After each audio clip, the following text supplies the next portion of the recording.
All right, and we're live. So, how's it going? How are you, man? I'm good. It's been a busy week. What It's did been you about do? What'd you do on a Saturday? What did I do on a Saturday? I actually went to the best store ever, 511, an Oh, Academy. an academy. You have academies in Tennessee. hmm Yeah, I, so we got it's hard to know where not everyone has academies. I talk about academies a lot in my videos, and people are like, "Oh, we wish we had an academy." so I think the one that we got here, it's about an hour from me. Okay, So I'm north of Tennessee. So I'm about 45 minutes to an hour north of Tennessee. oh, So that's right. You're not actually okay. I always think Tennessee.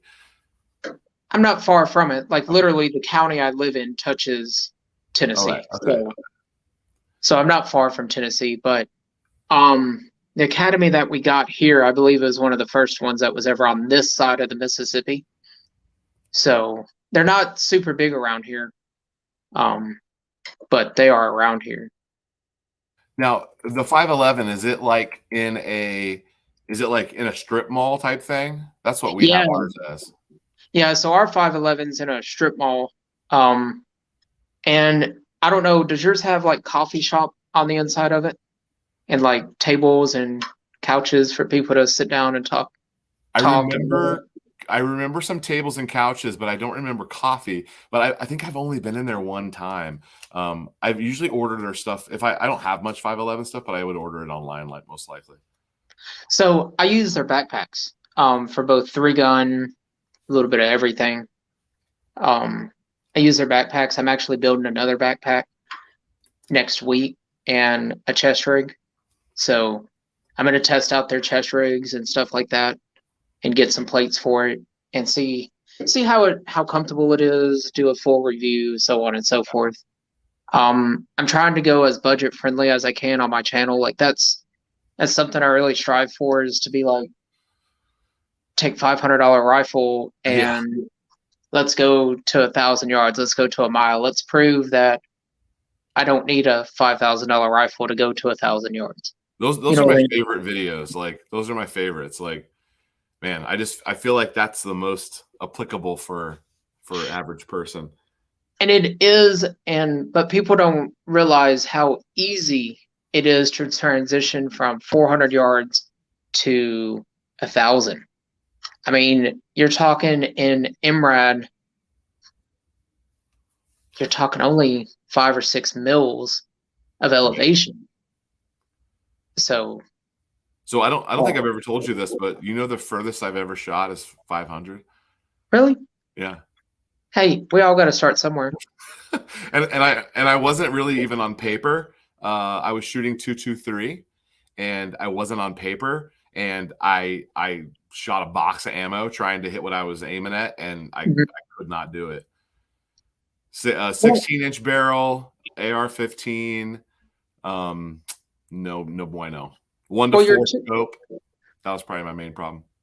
well, like your 223, it loses a lot of steam from that 400 to 500 mark. Yeah. And even from 500 to 600, it loses even more. I mean, it's really a close quarters cartridge, mid range close quarters cartridge. I mean, is it effective? Can you take it out to 1,000 yards? Absolutely. But You know what the drop on that is offhand? uh, at 1,000, I want to say it's like Yeah, 21 that's what I would have guessed. mils. I didn't, 21 you know mils, what? I think. I didn't even really introduce you. Or 21. Vending Oh my God. Ballistics. Um, I don't know how many are watching, but Vending Ballistics has a great channel. He's joined me once before on my regular Eagle Run channel, but we're over on Eagle Reloads. I felt like it was a little bit more applicable as we are going to be talking about a specific caliber, and I thought some of you guys might like it. He has a great channel. Definitely go follow him.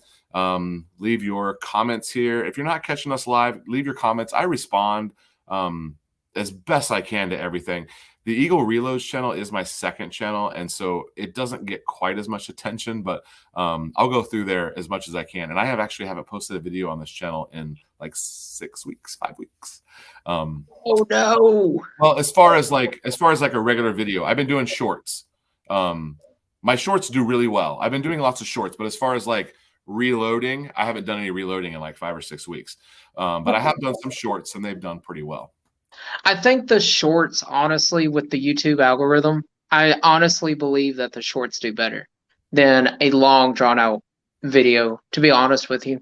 Yeah, I know that might sound very ostentatious to say that, yeah. but My I shorts, do. my shorts are way higher than some of my other ones.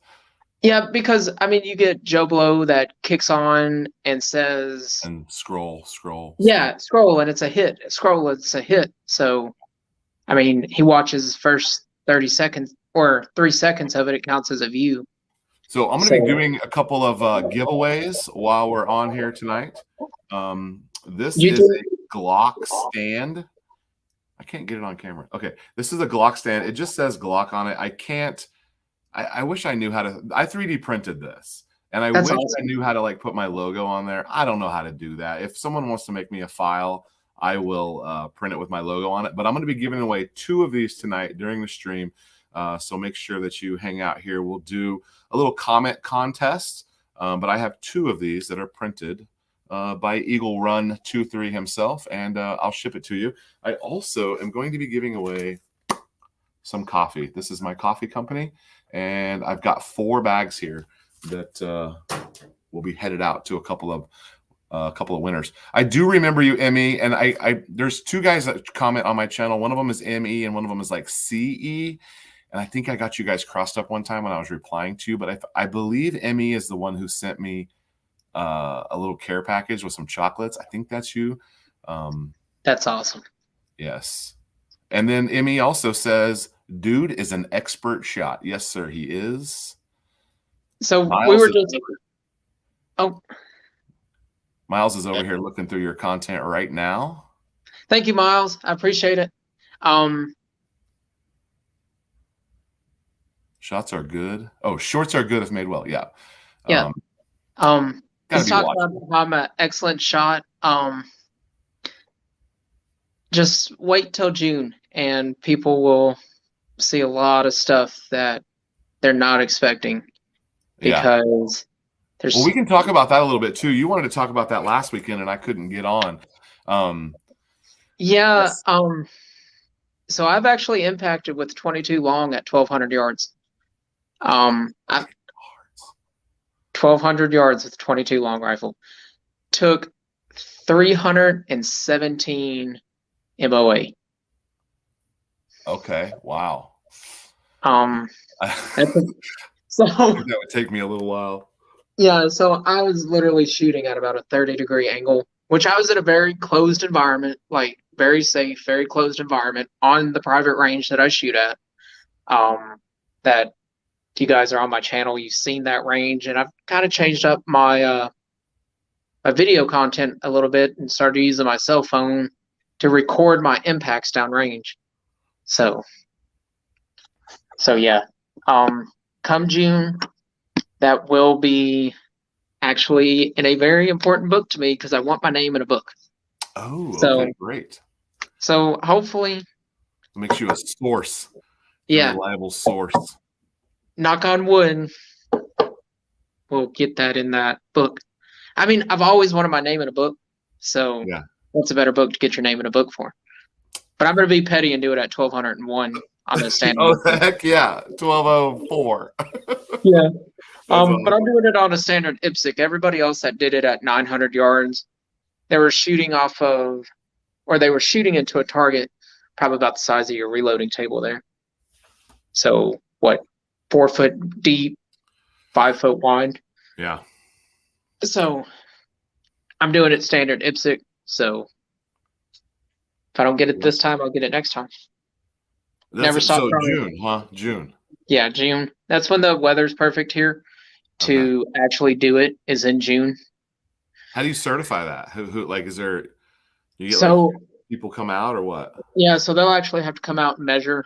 There's a group of us that are doing various different ones. Oh, it'll be like a little collab. Yeah, there's a group of us that's doing it. Now I'm only going to show my stuff. They're going to show their stuff. So if they choose to show their stuff on YouTube, like that's that's their choice, that's their Yeah. right. Like Yeah. I'm I'm one of those, like I don't kind of force anybody to be on my YouTube channel that doesn't want to. Like I'm all about myself having privacy and anybody else having privacy. So I Yeah. get it, I understand it. I don't argue with them. It is what it is. You know what I mean? Yeah, well, those that watch my channel know this is only the second time my face has been on a video. They've both been lives with you. Well, it is what it is. Yeah. So How about that? 317 minutes of angle. Yeah, it's about a 35-degree angle. It's an insane angle. Man. Right now I don't need targets because of snow. Well, I forget where he is. He is the one who sent me a box of so these 2 boxes of chocolates. My children absolutely love the heck out of those. Those were so good. In fact, I saved their information. I'd like to order some more. Some honey company, like I think it was local to him. I maybe I don't. He needs to actually tell me how he knows those people because some good honey chocolate. Heck yeah. So, little unknown fact about me that nobody knows. I don't actually like chocolate. Um, I do not like it at all. It's just one of those things I don't like. Oh, he's in the snow. He's in Wyoming at 9,000 feet. One of my really good friends is up in Wyoming. That's almost He's 2 miles. from Cheyenne. Yeah. No, that's over. 5,280. Okay, yeah. So right out 1 3/4 mile in that air. That thin air where alcohol runs straight through you. There they are. Queen Bee Gardens in Wyoming. They must be somewhat local to him. Level. That's what he sent me was there.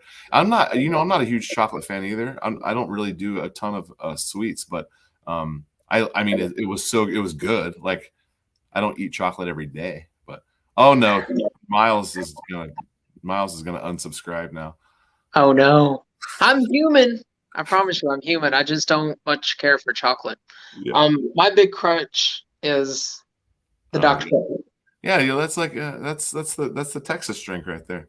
Yeah, I mean, if Dr. Pepper was a doctor, what kind of doctor would he be? Wasn't he really like a pharmacist or something? He was a physician. Okay.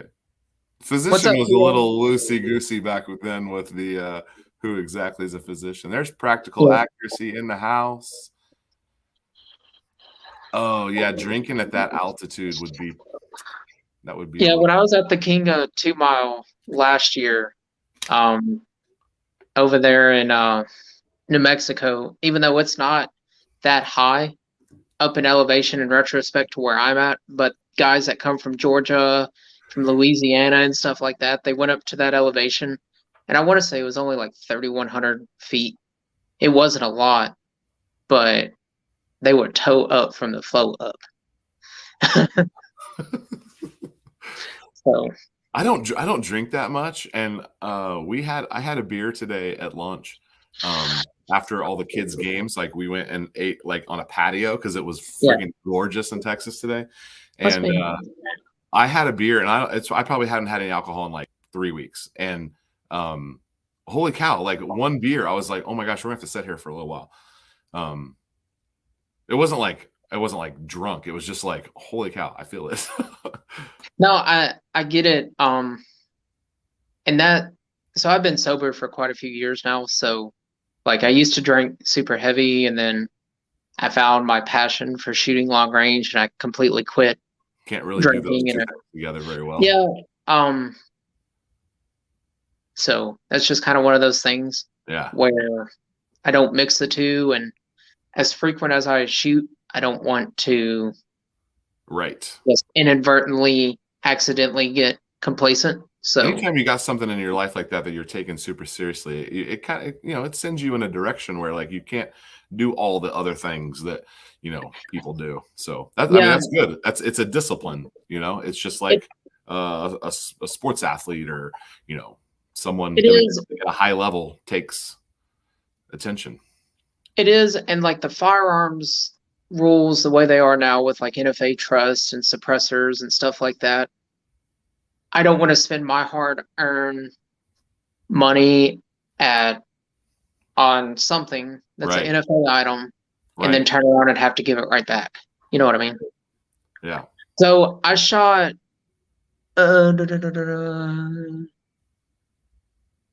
What elevation adder did I use? I'm at 1,500 above sea level, so I don't necessarily know. I figure all my dope out at sea level and then adjust accordingly based upon that.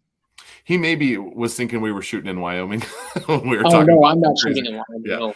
Right. He maybe thought we were thinking that. So yeah, it looks like he's got it tuned for where he's at there, Mr. PA.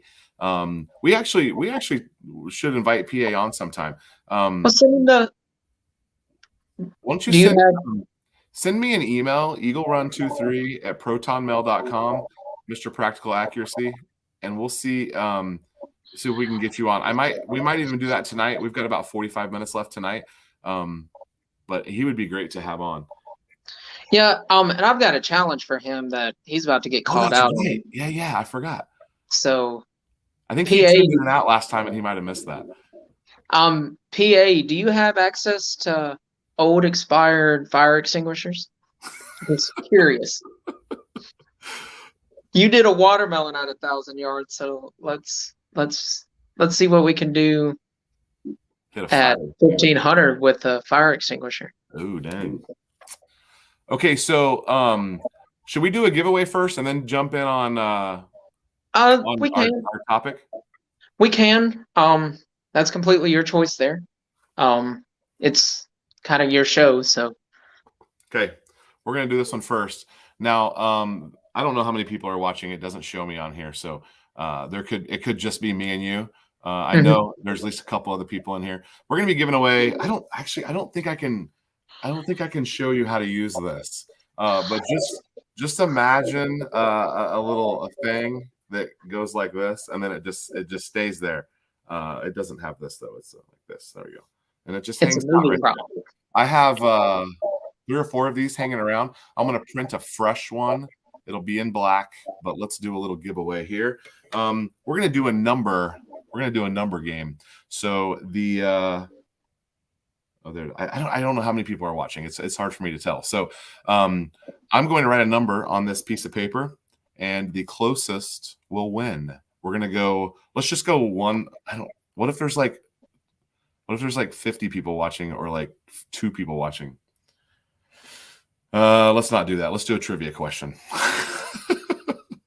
Let's do a trivia question instead. What bolt carrier group does this 6.5 Grendel share in common with another cartridge? Oh, okay. So Google that. If you don't know it, Google it. Hopefully it pops up here with a. And the 6 arc is not a valid answer. Okay. We'll have to give them a second here and see what's up. Hopefully there's a couple people watching. Otherwise, we might be waiting a while for a comment. I don't know how many people are watching. It's not like I think there's thousands of people watching, but I imagine there's probably half a dozen or so. Okay, no one has replied yet, so I guess we'll leave that open for a minute here. Let me start out by I guess stating where this came from, and then how you got involved, and then maybe a couple things we're working on. But I would really love to pick your brain on just some like caliber specific things. Looks like somebody is watching, and he says 3. Oh, that's John. John is on my channel. Yo, John. So I just did a live on my channel about 5 minutes before we jumped on here, and I was like, because I thought we were doing it on the Eagle Run 2.3. Oh yeah. So I got on there and said, come over to the Eagle Run 2.3 channel. We're doing a live. And I didn't realize that we were doing it on oh, that's sad. We only have 5. Reload. I'm happy to have the 5 we have though. 5 is better than none. 5 is better than none. But John, that it is not a large frame cartridge. So AR-15. It's an AR-15. It'll be a short action in the old bolt world. Or mini short. Depends on what manufacturer manufactures it. Is there anything other than a Remington? Yes. So you have Howa, you have Savage, you have Defiance.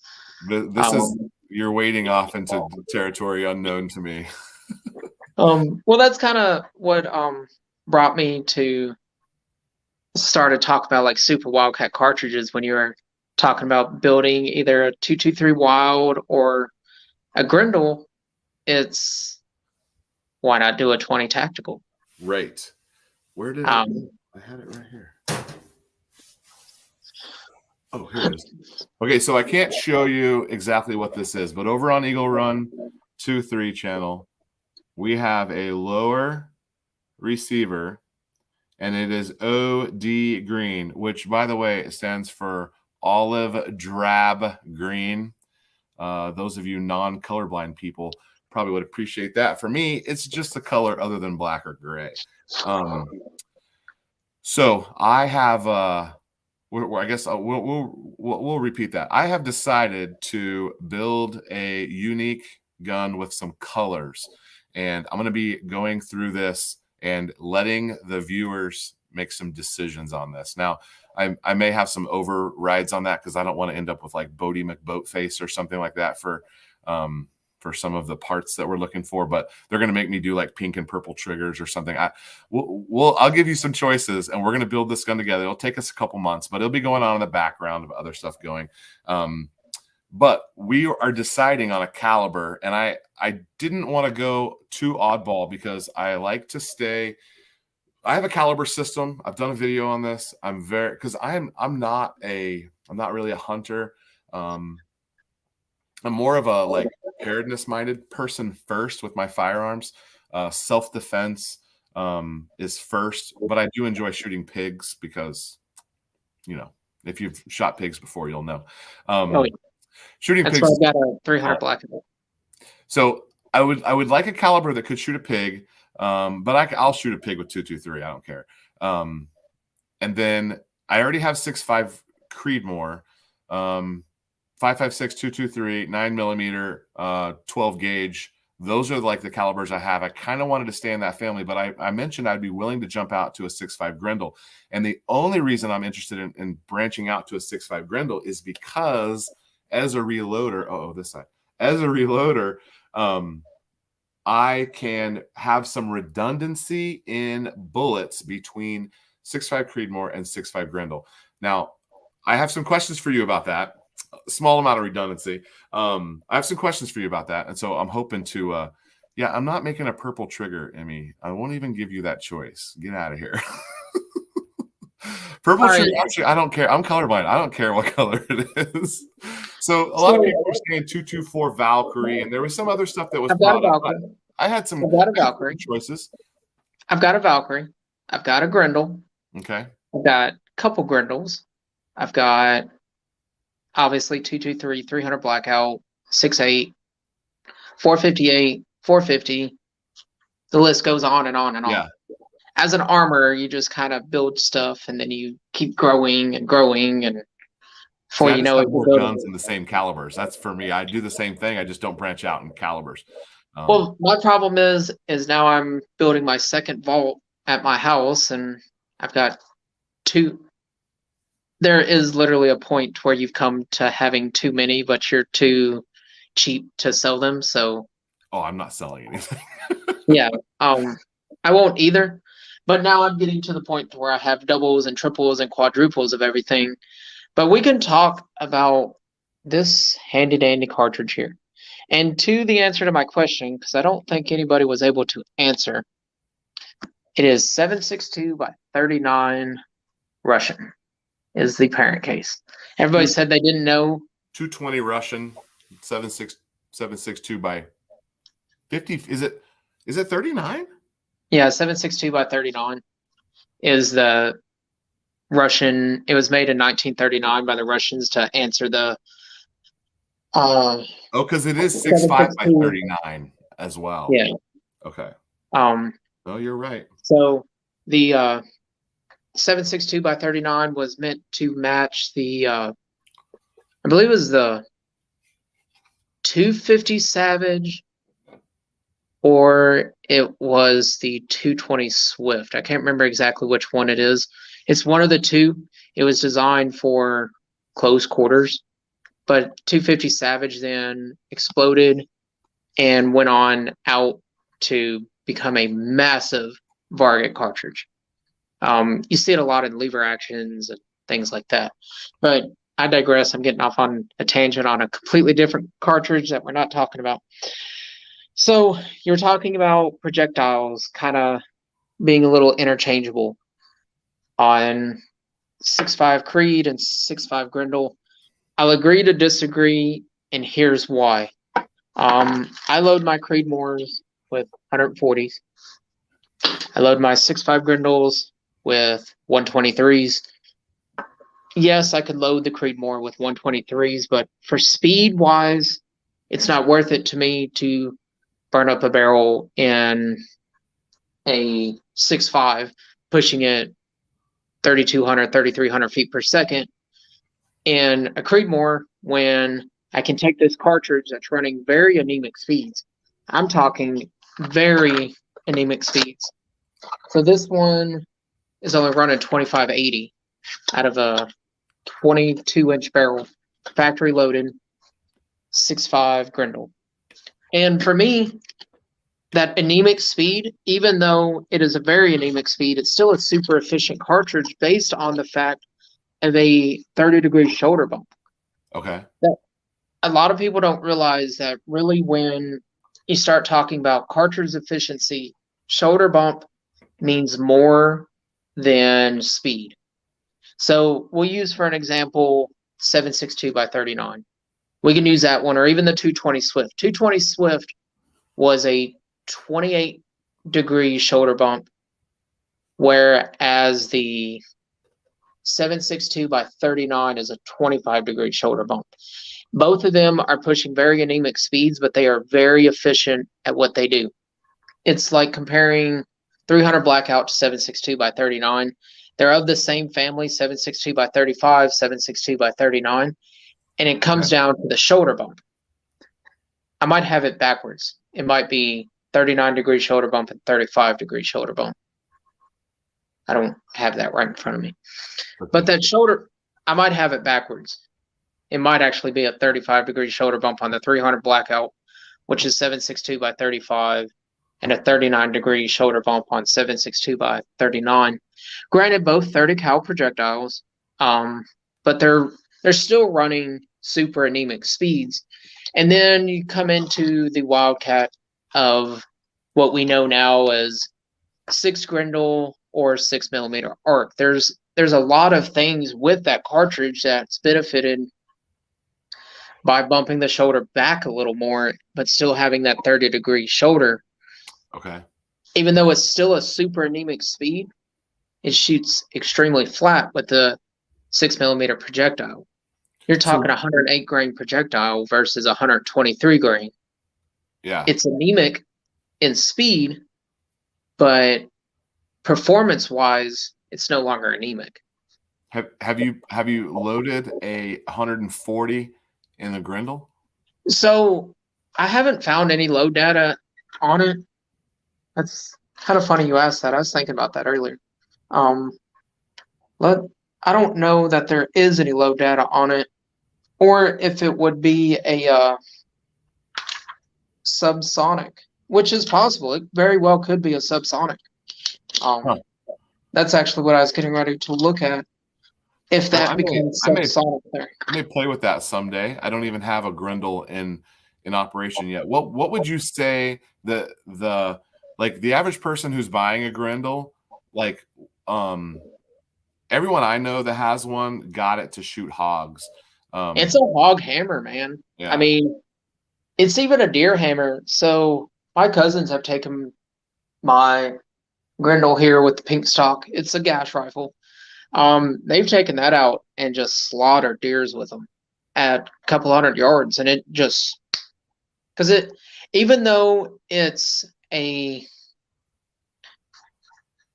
slow moving cartridge, it's so efficient at bucking the wind that the terminal energy and velocity that it puts out I mean, you're talking at 200 yards, there's no drop.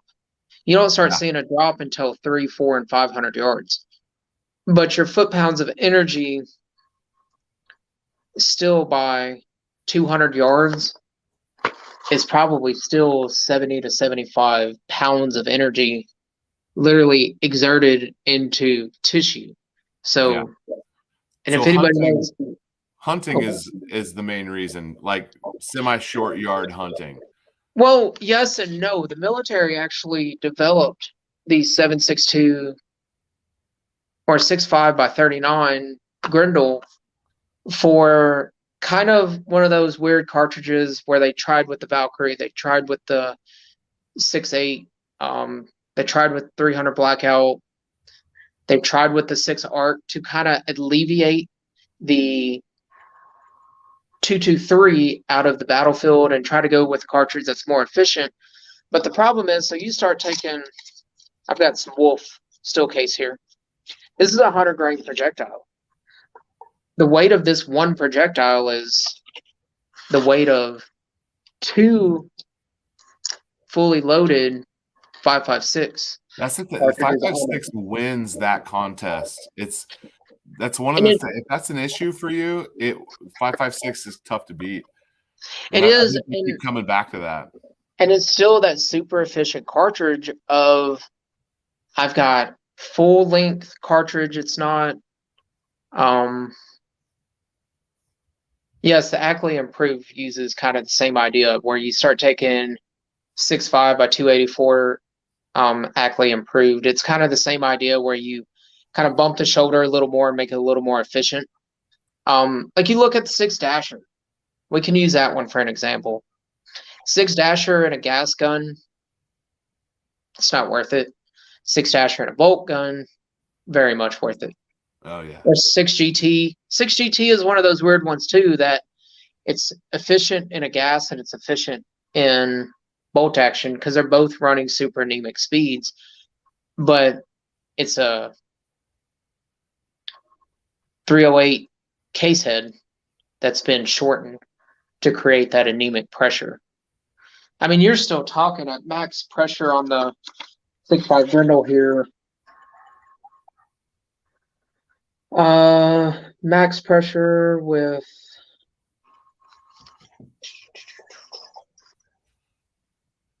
.65 stable. It's still barely 49,000 psi, which is nothing in psi in retrospect to what these cartridges can do. That's why I went with the bolt action I'm on. I know you're wanting to go gas. I will give you some fair warning that tuning that gas system on the 6.5 Grendel is absolutely brutal. It is brutal. I'm gonna need a tunable gas block for sure. I would. Mine still to this day, I finally got to the point to where I'm like, it cycles, but it might not hold the bolt open on the last shot, but it cycles. So I just kind of said phooey with it. Yeah, that would be fine with me. That would be fine with me. Okay, but so I mean, oh, go ahead. I was gonna say we talked about like what's it for and what's it good at. The other thing I think is interesting is if there's not a ton of consistency between what am I looking for? There's not a redundancy between Grendel and Creedmoor for me. I wonder. There's redundancy, yes, but it's the same barrel life. Powder, yes. Barrel life. That's what you have to weigh in is pushing a 123 grain projectile at 3,500 feet per second. Is it worth it to you for lack of barrel life? That's only a decision that you can make as the shooter. For me, it's not.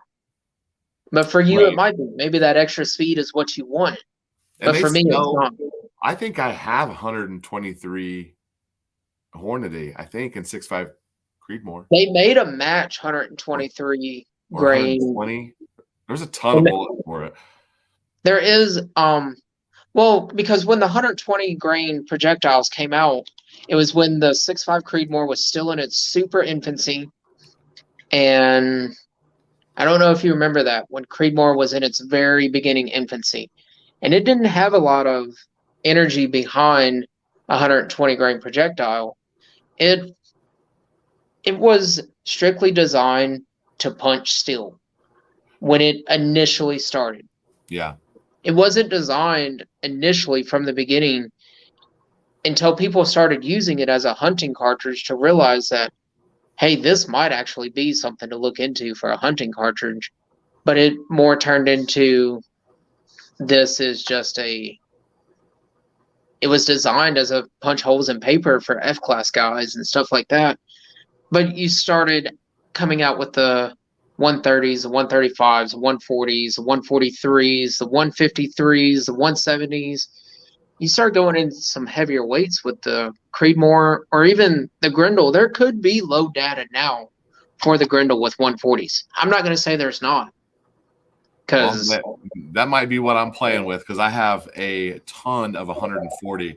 I shouldn't have bought as much as I have because I haven't really tested anything with my Creedmoor. That's still on the to-do list. My to-do list gets longer just about every day. It's hard to find time to do the things that I want to do. I understand, like I get it. Like you're just as busy as I am. We both work adult jobs. We both have our careers. We both have families. I get it. Yeah. Like I There's get always it. things I want to do though. Oh yeah. No, I completely understand and I'm right there with you. Like 100%, I'm right there with you. But All right, we didn't give this away. Let's give this away real quick. Hopefully there's a couple people in here. Our trivia question failed. So let's go back to another trivia question here. The trivia question for this is who has powers? which state, how about geography? Which state is the Palmetto State? First one in the comments. Which state is the Palmetto State? I like this one because one of my favorite suppliers online is on there. So we'll see if anyone jumps in the comments with the answer. I will send you a Eagle Run 2.3 printed Glock stand. I mean, I guess if you don't have a Glock, I could maybe see if there's maybe I'll custom print you one if you don't have a Glock, but I would like to send you a Glock one. That's the only one I've played with, and I know I can print it. Actually, I'm going to give away 2 of these tonight, so if you don't win this one, stay tuned. We're going to give another one, and I will also send you a bag of my delicious Texas Parks Outlet coffee.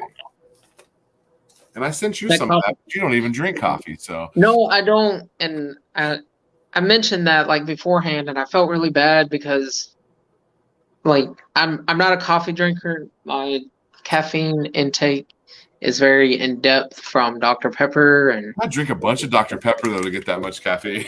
I know. I mean, I can go through a 2-liter in a day with ease. Whoa. It is not Florida. Oh, did somebody say Florida? Yeah. Mr. Wyoming says Florida. No, Mr. Wyoming. Can we give a hint? They make funny lowers. Yeah. A company based in that state makes super funny lowers. Yes. They've got one of our favorite AR-15 suppliers is from this state.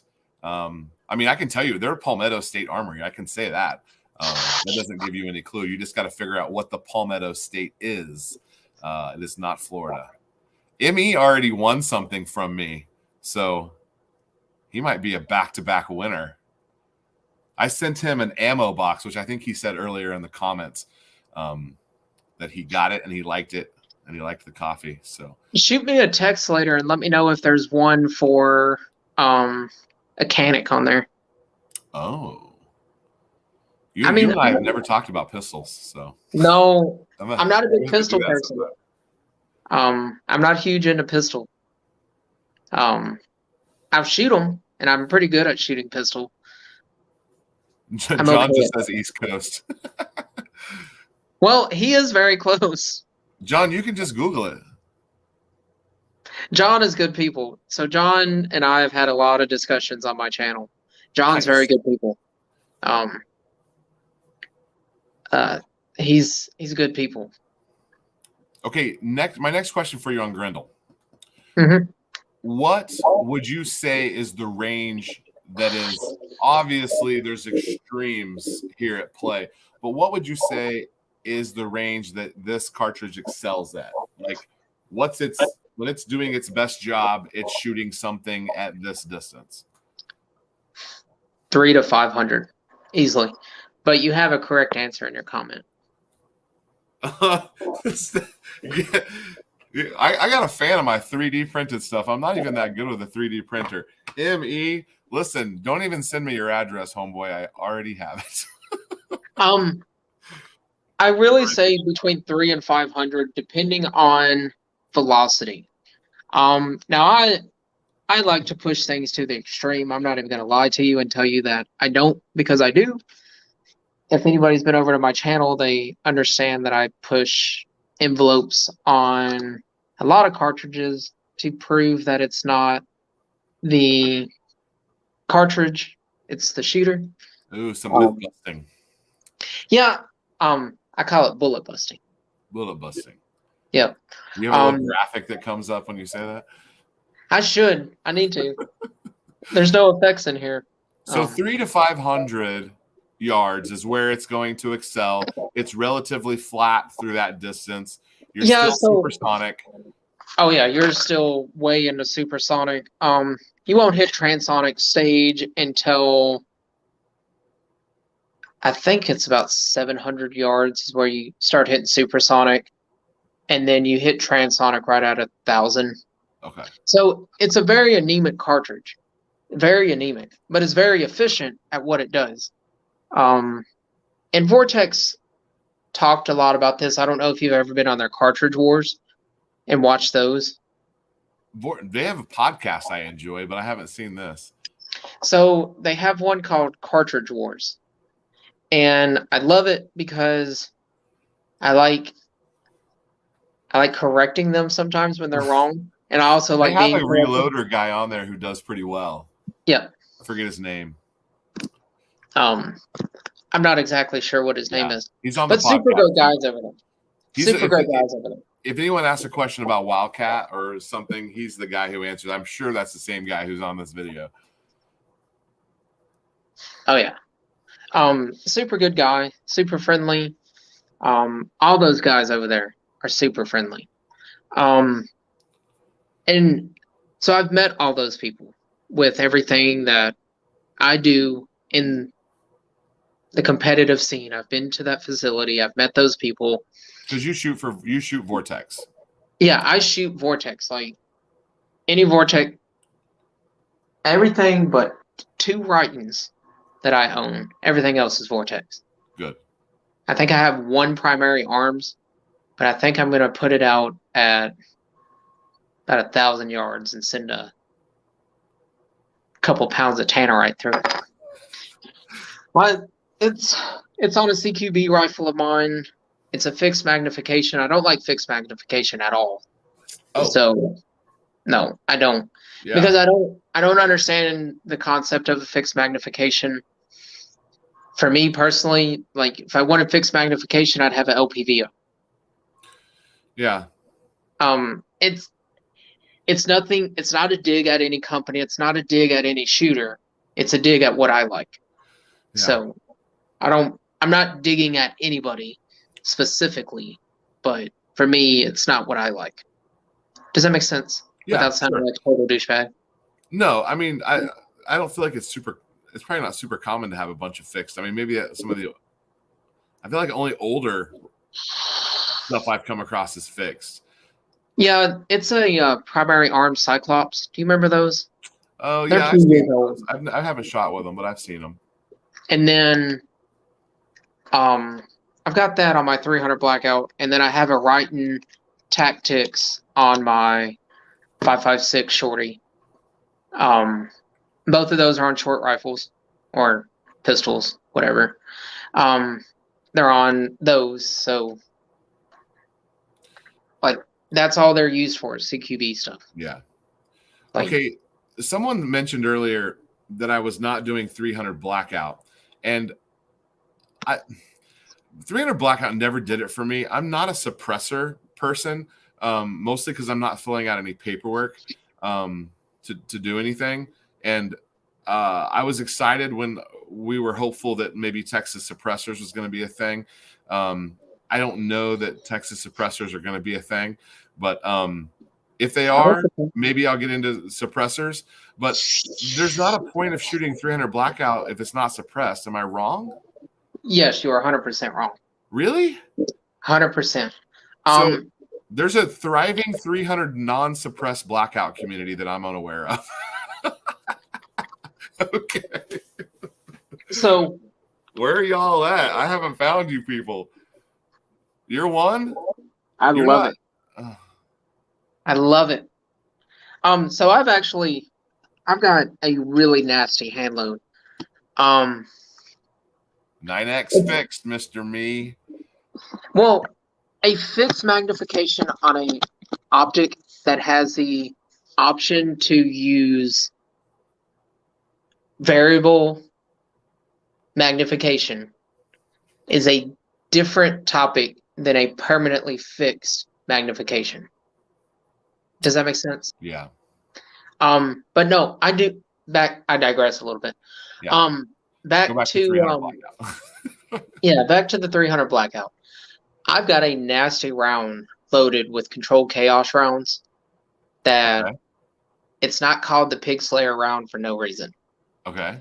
It's a fragmenting projectile. It's a 110 grain projectile coming out of my 10.5-inch 300 blackout at 2,400 feet per second. It is screaming. So this is a pistol, right? Or not an SBR? You got a pistol? Yes. Okay. I want to close our show with some ATF conversations about. Lord. So, man. So should I have said 300 blackout as a choice? Do I need to revisit this? No. If I was going to do 300 blackout, I would keep it short. There's no ballistic benefits of like anything over 14. I think is. No, anything over 10.5 in a 300 blackout is kind of pointless. Oh, okay. I mean, I've got a 12 or 14. I thought it was 14. I've got a 16-inch 300 blackout. Okay. Then I have a 10.5-inch 300 blackout, and I can tell you which one screams faster. It's not the 16-inch. Oh, okay. And I say that kind of loosely in the sense of, yes, they both come out screaming. Yes, a 16-inch barrel, you get more pressure, you get, in essence, more velocity. But with the 300 blackout, you're not looking for that crazy speed. I mean, hold on, I'll grab a 300 blackout piece. No, because it's just a couple hundred yards you're trying to hit a pig in this case, right? Yeah. I mean, 300 blackout case. I've got brass all over my reloading room. You're chopping this and making this brass yourself? No, this is actual brass from Nosler. Okay. It's Nosler brass. I like primo blackout brass there you got. I mean, it is what it is. You can use it more than once, so cost per use is good. So, John, that is a misconception. It is not more bullets in the mag compared to the Grendel. I disagree with that. Because I have a 10-round mag for the 6.5 Grendel, and I also have a 35-round mag for the 6.5 Grendel. So, from the standpoint of more rounds in the bag, no. Now, the follower is, John, I'm sorry you're in Illinois. That Foyd, I don't know if you know anything about the Foyd law, Eagle Run, but... That's like the card where you have to buy ammo and stuff. Yeah, so it's rough. I was at a 3-gun match, forgot my ammo at home. Could not buy ammo. I was sick. I was like 6 hours away from home. Um, it's awful. It's awful. Void is void is void. It needs to be void. Um, Void. yeah. You know, everybody says the NFA is doomed and it needs to be repealed. I don't discredit it on certain things. Like, I'm all for like SBRs being taken off of it, suppressors being taken off of it, AOWs and stuff like that. But what I'm not for, and somebody might completely lose their everlasting mind on this, but I'm not for full autos being taken off of it. I think that's one of those things that does need to be regulated. Even though I shoot on the level in which I shoot at and I own the things in which I own, there's certain things that I do feel need to be registered and controlled under that, if that makes sense. I mean, it seems like that's a whole nother topic, but It is. There's a what's that? It's kind of double-edged sword. Have you heard that thing where you say, let me describe myself with one sentence so you can understand where I stand politically? And it was like, I believe a homosexual couple should be able to defend their marijuana farm with fully automatic rifles. That was like one statement to sum up your entire political. I was like, that's funny that they included full automatic in that, but I don't disagree that anybody should be allowed to own them. Right. But I do think there needs to be an accountability. Have a little check in there. Yeah. I mean, mental health is a real thing in the United States. Yeah, absolutely. In the world, mental health is a real thing. We see it every day, whether somebody talks about it or not. I don't know which one of us was a renegade, but I mean, I'm a little bit of a renegade, I guess. But like, that's something that really needs to be taken seriously. And we can go on a whole tangent about this, and I might lose 100 subs on this tangent. And like, it's one of those things, like, I think mental health really needs to be talked about. Not in just the shooting concept of it, but in general.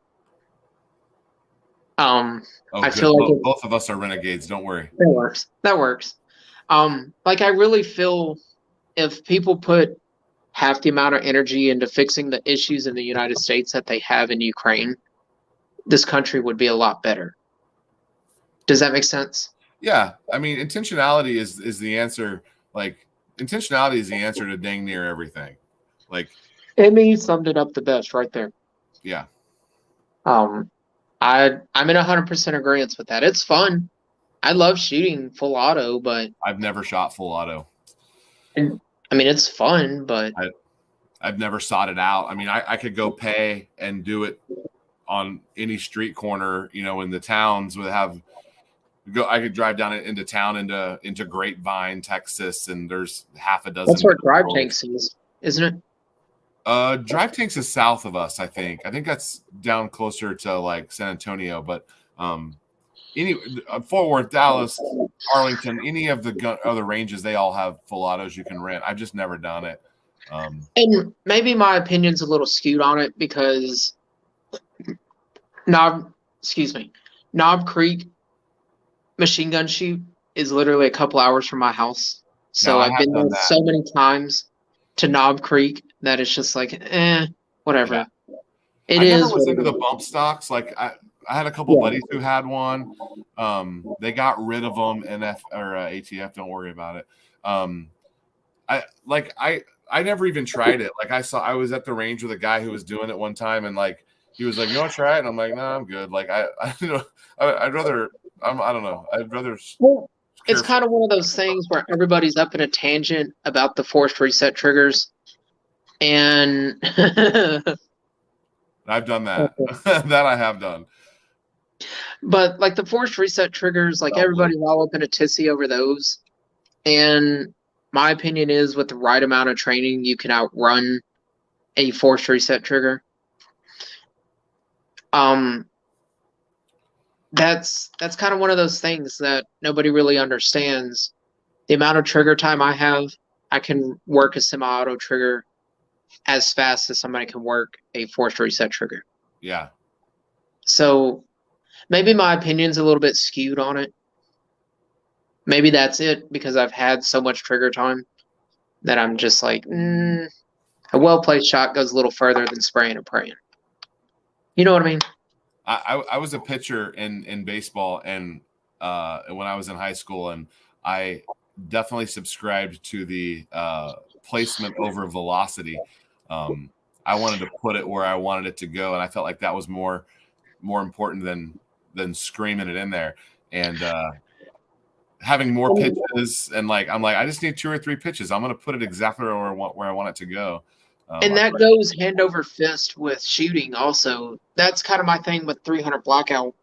That's why I shoot subsonic or supersonic 300 blackouts. Is I'd rather be loud and have a well-placed shot. So how is accuracy in general with 300 blackout? I've stretched out to over 500 yards. And so, okay, so at 500 yards, you're shooting what MOA? 24. Oh, as far as the drop, but your accuracy, you're able to. Are you shooting like a couple inch groups there or what? We were wearing out a standard IPSC, so we got 12 by 14. Okay. So I would say is probably a 2 or 3 MOA at that distance. Okay. 300 blackout is actually very accurate. Same with 7.62 by 39. I mean, that's a very accurate cartridge with the right shooter.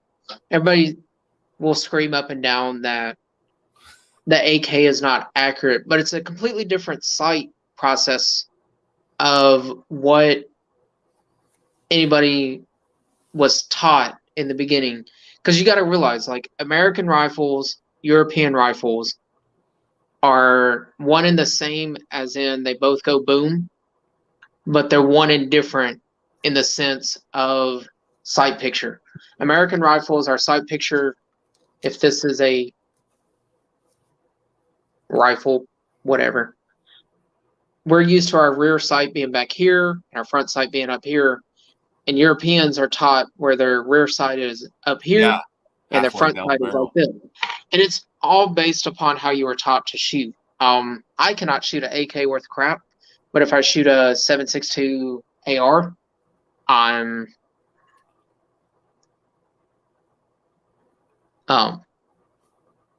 it'll knock it out. I mean, I can shoot 1/4 inch groups all day long. Okay, so I guess we pretty much discussed everything on the Grendel. If anyone has anything that we've missed or you want to add to the conversation, pop that in the comments, and we'll, if you're not watching the live, we'll go back and reply to you later. Okay, so I mentioned this earlier. Last week we were texting and we were trying to hook up for a live. I don't remember what I was doing. I think I was working in the backyard again, which I was all day. Yeah. You wanted to talk about ATF stuff, and now here it is, April 2nd, and we don't have an ATF answer on these 80% lowers. I don't even know. I really don't know that much about you and 80%ers. I don't know if you're into that, if you have any. Those that watch my channel know that most everything I do is 80%. So I'm not big into the 80% life. I know people that are into the 80% life, but for me personally, I have too much vested, I guess, is my thing with the firearms community. So you're worried about the legality aspect. Yeah, so I've got a lot vested in getting to where I am as a shooter, anything like that. So all my stuff, I've got my own FFL. I've had my own FFL. So I don't want to cross that bridge because at any moment, literally the ATF could knock on my door and say, hey, we want to search your records. Right. Boom. And something's not accounted for, something is here that does that make sense? I don't cross that bridge. I know a lot of people that do. For me personally, it's not worth it. Now I don't knock anybody that does it. We're all grown adults. We can all make our grown adult decisions. And that was a grown adult decision that I made. So does that make sense? Yeah, let me tell you why I'm not scared of them currently. And this could change based on this imminent April situation where they're saying that it's coming out. It's They not don't that I'm scared of them. It's that I don't want to deal with the hassle of it. Look at Matt. Yeah. Matt alone. You're talking about Demolition Ranch, Matt? No, I'm talking about Matt. What's his CSR? Yeah. Or CRS. Yeah. I mean, look at him for an example of the crap that he's having to go through. Right. And him and I have a lot in common. We both have kids. Granted, he's married, I'm not. You have kids. Yep. We all have a lot in common. And that's not something that I want to, I guess, go through. Kentucky laws are super lax too about buying a firearm. All I literally have to do is go fill out a 4473. Yeah. And throw down my concealed carry. Yeah. And walk out. Texas, same for me. So for me, there's no point in me doing a 80% because I don't have to sit here and wait for all this crap to come back from NICS. Do you think that's why people do it though? Because as a person who has a concealed firearm license, I have government clearance background checks due to my occupation. I'm squeaky clean from a background perspective. I can fill out any form and get it, and I have done that before. But I am a DIY person, and I just genuinely love that they can send it to my door, and I can spend a weekend tinkering with it and make it. Like, I like that part of it. I don't do it to necessarily circumvent anything. And here's the thing. I'll go ahead and say this right now. If they come out with a law that says I have to go get serial numbers on these, at the end of the day, I'm a rule-following conservative Christian male, and I will probably go get serial numbers on everything. I mean, it's not that big of a deal. No, but I think, and we can kind of go into a little bit of the tinfoil hat of where, like, the whole serial number stuff, where people go into the whole, oh, I don't want the government knowing what I have. Yeah. But the same people that say that on one tongue are the same people like you and I that are on YouTube posting what we have on YouTube, what we're doing with it, so on and so forth. Yeah. You have the same people that say I don't want the government knowing what I have, but post it all over social media. Right. So my thing is, if you don't want, i.e. government, i.e. big tech, whomever, knowing what you have, why are you posting it on social media? And that's the one thing. So I'm a big fan of Johnny Appalachia. I don't know if you've ever watched his channel or not. I feel like I've seen it before. I don't think I'm a subscriber. Or Johnny B. B. I'm a huge fan of his channel. I love, like, his content's good content. I mean, he's a little edgy, but he doesn't show any firearms content anymore. His is literally just like news. And I get where he comes from that. He'll show firearms, but he's also one of those that may or may not do the 80%. I don't know for sure. I don't know Johnny like that. But he doesn't parade it around. Does that make sense? Right. And I think that's where a lot of it comes from, is people get stuck in this tinfoil hat of, oh, the government can't know what I have and this, that, and whatever have you. But they still post it all over social media or take a picture and put it on Snapchat, things like that. So why are you doing that, but then saying on the other tongue this? You know what I mean? Well, it's also been proven that these ATF raids are simply taking the shipping addresses of everyone who's purchased from these companies anyway. So I don't think it's wrong what people are doing. Like, if you want to own an 80% lower, and you want to mill it out yourself, Yeah. go for it. Like, that's your right. You're an I American. enjoy it. It's fun. It's a hobby for me. That is one of those things where our pursuit of happiness is based upon what we believe our pursuit of happiness is. If my pursuit of happiness is bashing every single one of my firearms up against a tree to the point to where they're destroyed, like I'm whistling Diesel, then so be it. Maybe Like, that's who's a new gonna tell me what content. I can't do? That's a new content direction for you. I get at 10,000 subs, I will destroy one of my firearms. Oh, you don't make that much money at 10,000 subs. I mean, unless you got crazy views. Emmy says that he does not agree with Matt at CRS, but he did nothing wrong on this particular situation. I get that a lot of people would say that. I'm not 100% in the Matt CRS book. I think he's a good guy. I think he's trying hard, and I think he's trying to create interesting, specific content. And I don't know that I don't know how well either one of us know him.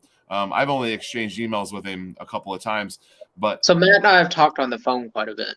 I feel like he also may not be 100% the same person on his YouTube channel as he is in real life. I think he probably does things for views and is a little edgy sometimes for views. But I mean, and that's kind of the thing that the ATF is targeting is that edgy factor. It's not, they're not looking at guys like you and myself that are spreading our knowledge that we have, i.e., with reloading, so on and so forth. What was his previous comment?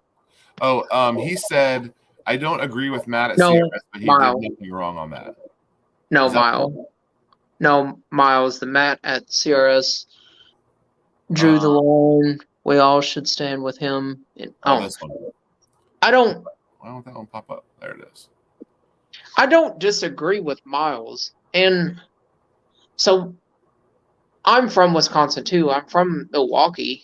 Like, Milwaukee will be my home, but like, I don't agree with what Matt did. Matt has the right to do as he chooses. Yeah. I just think it's the same concept as the forced reset triggers. You can't circumvent and take something that's not illegal and circumvent and say it is illegal now.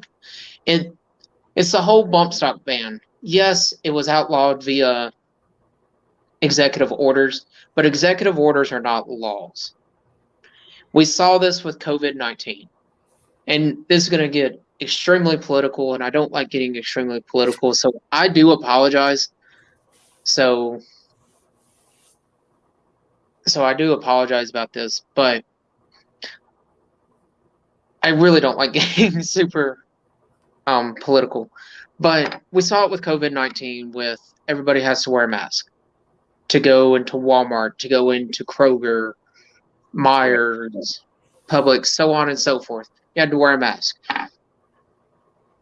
per a governor's order, but a governor's order is not a law. It's like anybody that worked a essential job, you got a piece of paper saying that you could transport back and forth from work, but yet nobody knows what the Constitution says about your right of freedom of association. Everybody seemed to magically have fucking forgot about what that was about. And I'm sorry, I don't mean to use vile language, but like, but it's one of those things where people have let elected officials tell people how to live and circumvent the system and create people to be, I guess, dependent upon the government, I think is the right word to put it.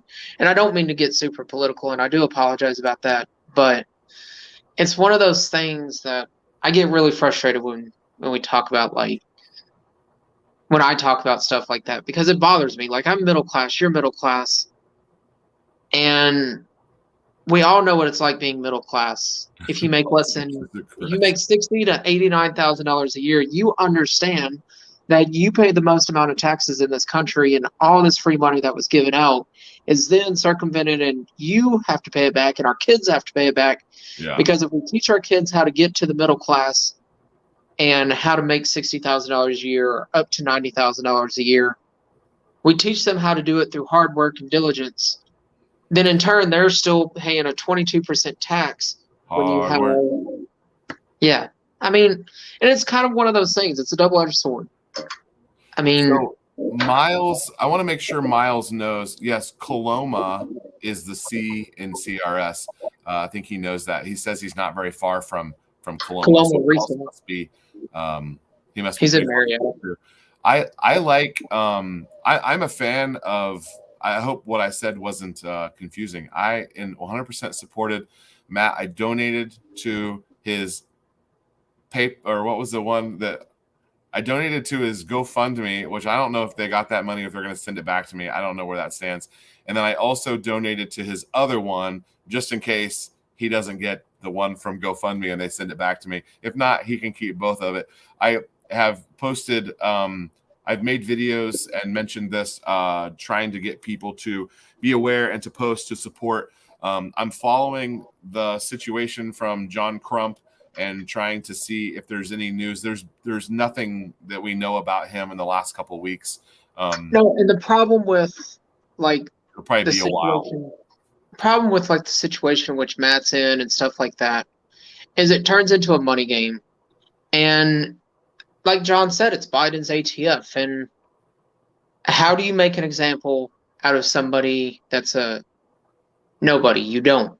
You take somebody that has some type of physical, i.e., appearance, in a community and make them the example to scare the shit out of the community.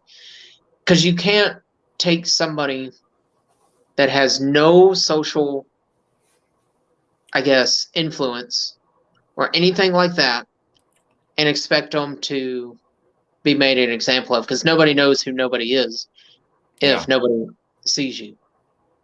But then you take somebody like in Matt's situation that has whatever 150, I don't know exactly how many he's up to, and I'm good friends with Matt. Like, I like Matt. Matt's a good person. He's great to talk to on the phone, very knowledgeable. Him and I did armoring together. Like, I would call him with questions and he would help me and stuff like that. And so Matt's a great person. And like, even with his yeah. And that's the thing, like, while we're donating, you got to donate. Like, Matt's good people, but I just don't know. It kind of goes back to the thing that I was saying. Like, you can't make an example out of somebody that's a nobody. You have to make an example out of somebody that is a somebody. You know what I mean? And that's kind of the problem with everything that's gone on with Matt's, is you've made an example out of somebody that is somebody, and now he's got to go up against the largest financial backing lawyers there are, and that's the U.S. government, that have nothing but time. They don't care anything but time. Last week when you were talking to me, what were you wanting to discuss with the ATF? I guess I was thinking about this 80% ruling coming out. Forced reset triggers. Oh, you're talking about forced reset triggers. What's your opinion on them? Why do you think? Just kind of like that. Because I kind of have a different opinion on them, and we kind of touched a little bit on this earlier. And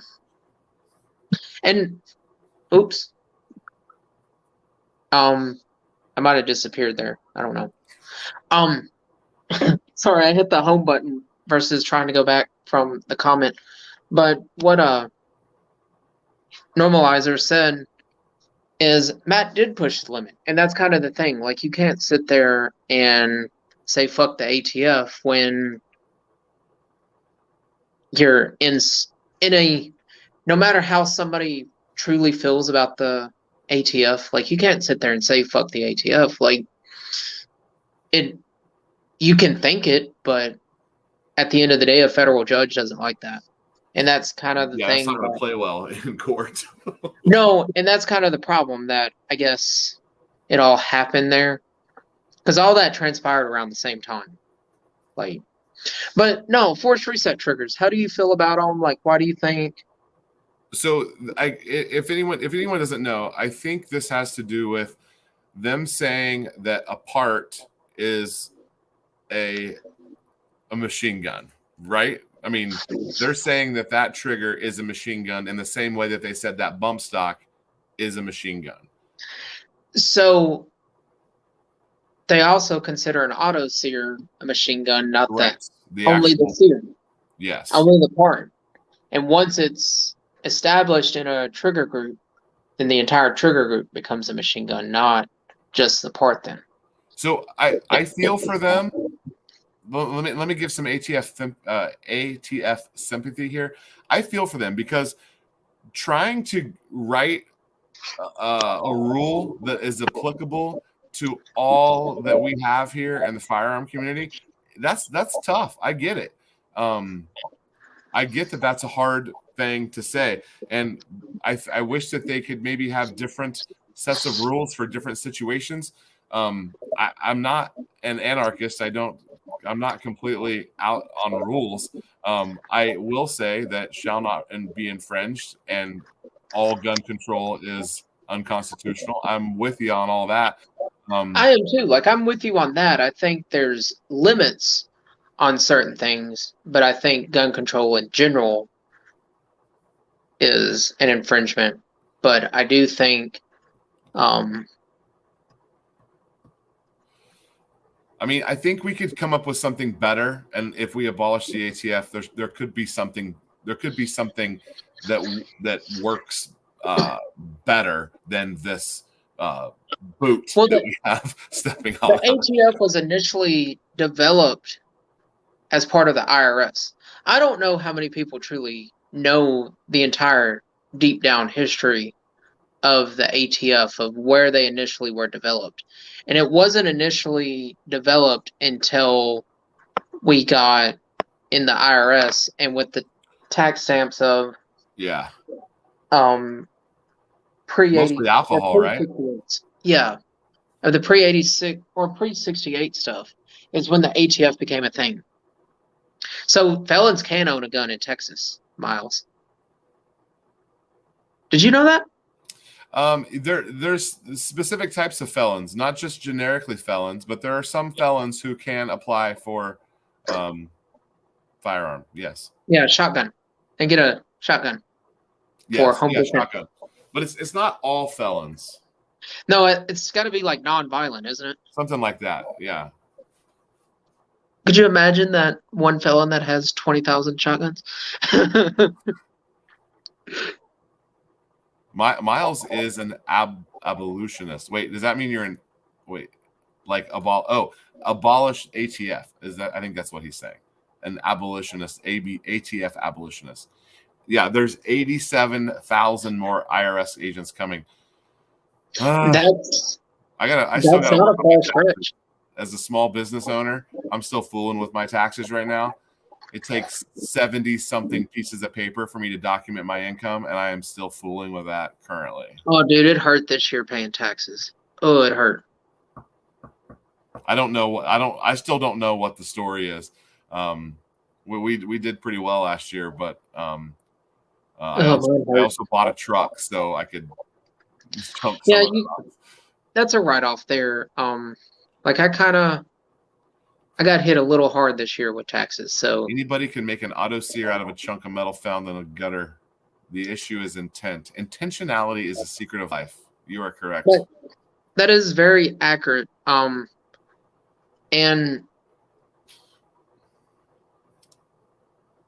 it's not a gun. I mean, 50 cal is not a gun too. I didn't really get that. I think the intent part I think is really interesting because when as far as an 80% is concerned, this kind of falls into the same category as like the bump stock and the auto sear, or not the auto sear, the force reset trigger. It's hard to say that when an 80% shows up at your door that your intent is not to turn that into a firearm, and I get that. It's also the same token as saying hey, the bump stock that shows up at your house, your intent is to shoot a gun rapidly. I understand that. But I feel like there's a way that we could agree on something that doesn't infringe upon our constitutional rights. I mean, call me hopeless. I'm a romantic when it comes to this, but I feel like there is a way to do some of these things, and it's unfortunate.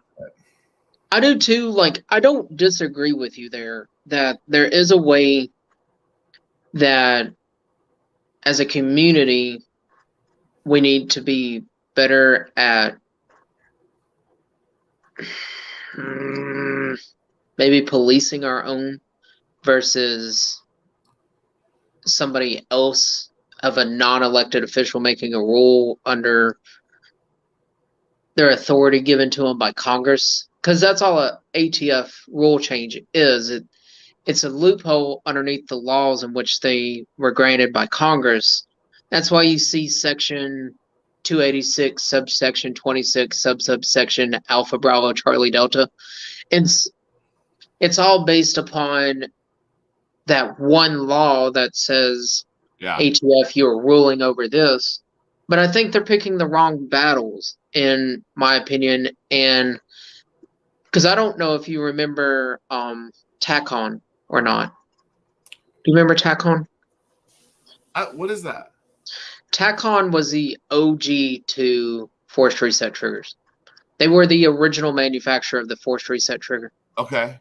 There's a patent and stuff involved in this now, and so they bought the patent from TACON. The FRT guys did. So essentially, any forced reset trigger mechanism is under their patent, no matter what it looks like. They own the patent of forcefully resetting a trigger, and I think, I think the only one that they're not going after is the original TACON, because that's who was like, "Hey, look, I'll give you my patent, but don't forget with me." Jerry Mueslick is a machine gun, according to the ATF. Yeah, and that's kind of what I'm talking about when I was talking about training. TACCOM, they were the original OG forced reset trigger. Isn't it TACCON, C-O-N? Or it's either TACCOM or TACCON. I can't remember. It might be TACCON. It's TAC 14 trigger. Yeah, BDU is also involved in this, but I believe that they are in violation of the patent. I think this is messy stuff, man. If you're not totally paying attention, it's hard to know what's up.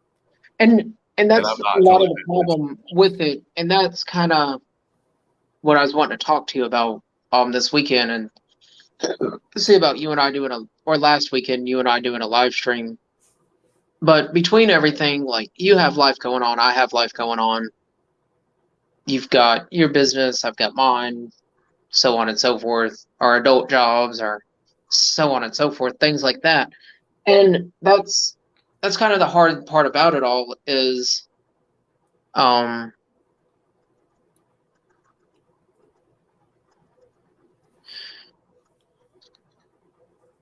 it's like forced reset trigger. I mean, I don't really know how to explain it. It's one of those edgy parts. Like, you start looking at Sullivan traps. We all know the intent of a Sullivan trap. That's another good example. Yeah.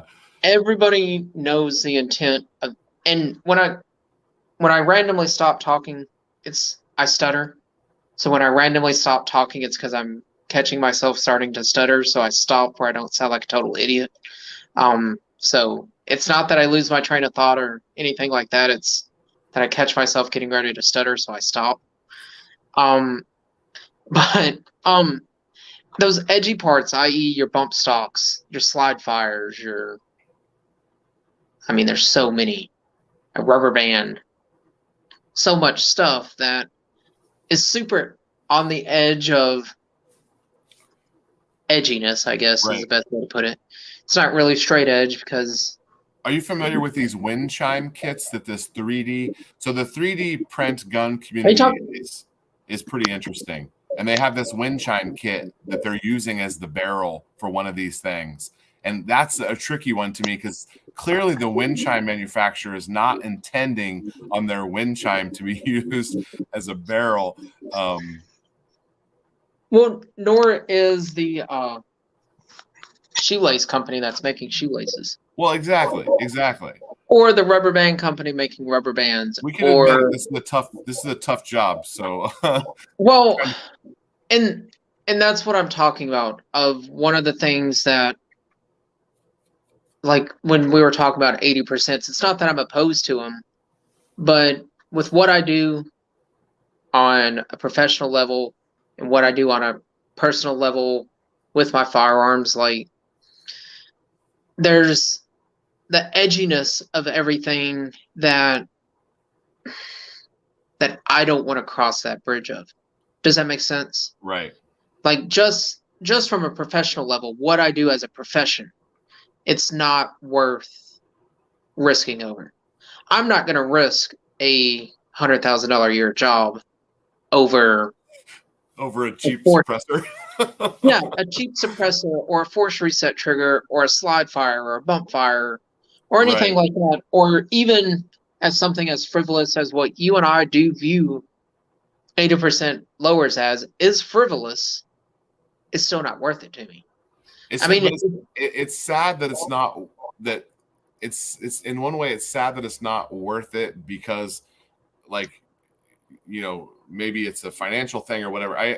Maybe it's not worth it from that perspective, but I hate that we have to make that decision I hate that we even have to make that decision because I fully agree with you. It's not worth it, but you start looking. I can't fight for, like, I'm not an activist. Like I don't have time to go picket and fight. Like I'm trying to do all I can by just like contacting my senators and my congressmen and making a video about it to help bring some attention here and there. But like I don't have a following to really do anything. Well, it's the same token as somebody going to Home Depot and getting a 1/2x28 to 3/4 thread adapter. We all know what that thread adapter will do. Anybody that's involved in the firearms industry, we know what that'll do. I'm not going to say what it'll do, but we all know what it'll do. Like, is the intent there from that manufacturer that's making that thread adapter? No. But when you cross the line and you do it yourself, then the intent is there. You know what I mean? I like this Miles guy. Every time I talk, I see this Miles guy.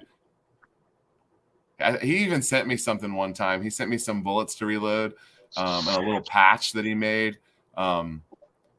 He's a good dude. Now, okay, he said, "Oh, look at that. We got an Eagle Run 2-3 quote. I hate that you have to even make it. It's nonsense. I mean, and I appreciate that you're being outspoken here, and we're like men are risking their families by doing stuff. I mean, that's just the way that it is. It's the truth of it, though, and that's the bad part of everything. Like, and it shouldn't be that way, and I don't disagree. Yeah. And John's right too. Lawyers want court. Why? All those would decisions. It's the same thing. Why a lawyer wants trial, money. Yeah. Why a judge wants trial to continuously be pushed, money, and admission of guilt. I mean, I worked law enforcement for a lot of years. I've seen a lot of shit. So let me iterate that real quick. I might have to go grab my other charger. My wireless charger isn't charging worth crap. That's okay. We need to. So we got a couple minutes here. We can round it off. But I think that's part of the problem. Like, I don't even know how to word it without sounding like a total jackass or anything, but like if we continuously take the fathers out of the homes for frivolous shit, then all we're doing is setting up the next generation for failure and failure and failure again. And And I think a lot of people are starting to realize that now, and I might have pissed a lot of people off when I talked about like some of the things about the ATF, like the AOW stuff, but that's okay. But But I that just don't. compliance, it sucks.